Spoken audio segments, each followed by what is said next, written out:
अखिल भारतीय मराठी पत्रकार परिषद संलग्न चंदगड तालुका पत्रकार संघाचे DBC लाईव्ह न्यूजमध्ये मी शुभांगी पाटील आपलं सहर्ष स्वागत करत आहे।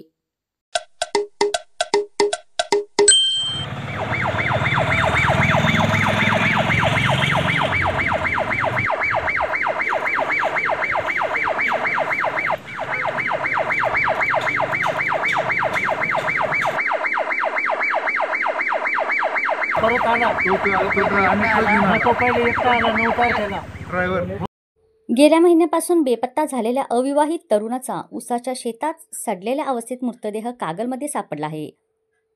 चिन्ह अवस्थेत असलेल्या मृतदेहाचे भाग इतरत्र विखुरलेले होते, त्यामुळे खून की आत्महत्या की आणखी काय याचा शोध कागल पोलीस घेत आहेत। दीपक हा अनोळखी परिसरातून आला होता। तो अविवाहित होता, लग्न ठरत नसल्यामुळे वैफल्यग्रस्त झाला होता। त्यातच तो व्यसनाच्या आहारी गेला। कागलमध्ये त्याने दारू प्याल्याचे समजते, मग तो अवस्थेत उसाच्या शेतात गेलाच कसा? त्यामुळे खून की आत्महत्या हे पोलिसांच्या समोर आव्हान आहे। दरम्यान कारखाना लगतच शेतामध्ये शेतकरी गौरव रेळेकर व वाटेकू शंकर आंबी हे दोघे उसाची पाहणी करत होते। जवळच्या छोट्याशा ओढ्यात कवठे दिसली, त्याने कागल पोलिसांशी संपर्क साधला। याबाबतची माहिती कागल पोलिसांना देण्यात आली।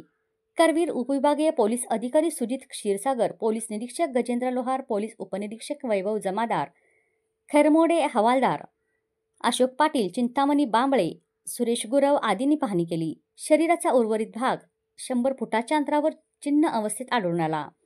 मृतदेहास दुर्गंधी सुटली होती। शासकीय वैद्यकीय पथकाने मृतदेहाच्या जागेवरच शवविच्छेदन केले। कवटीसह मृतदेहाचे इतर अवयव बंद पेटीतून उत्तरीय तपासणीसाठी पाठवण्यात आले। या प्रकरणाचा पुढील तपास हवालदार विजय पाटील, सहाय्यक फौजदार वंदना मदाळे करत आहेत।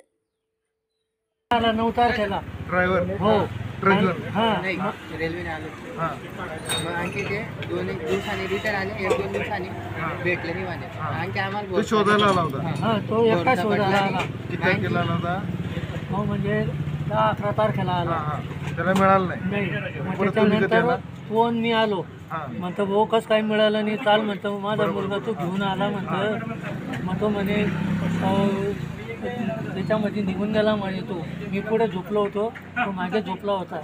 आता रात्रीच्या वेळेस कोणी उठून निघून जाईल का? हो नाही, आता ते ही झालेली घटना झाली, हे पुढं काय झालं मग ते इथं हे केलं ना, सांगितलं ना, मग तिथं आला परत।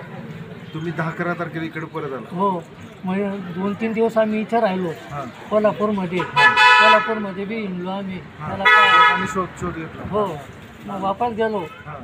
मग परत आता मंगळवारी फोन त्याला बोलवलं आम्ही। म्हटलं अरे भाऊ, माझ्या मुलाला आता 1 महिना होत आला तरी तू त्याचं डिसिजन काही घेत नाही। मग म्हणे तुम्ही बी चला म्हणे, मी बी येतो म्हणे। ते सकाळी एकटे आले, सकाळच्या रेल्वेने आम्हाला रेल्वेने भेटली, मग आम्ही त्या दिवशी रात्री निघालो। मंगळवारी आलो आम्ही, या मंगळवारी। 15 तारखेला मिशिंग दिले। हो, 15 तारखेला मिशिंग इथं सोबत आल्यावर त्यांनी मिशिंग दिलं, त्यांनी पहिले बी दिलं नाही। मिशिंग कधी दिले?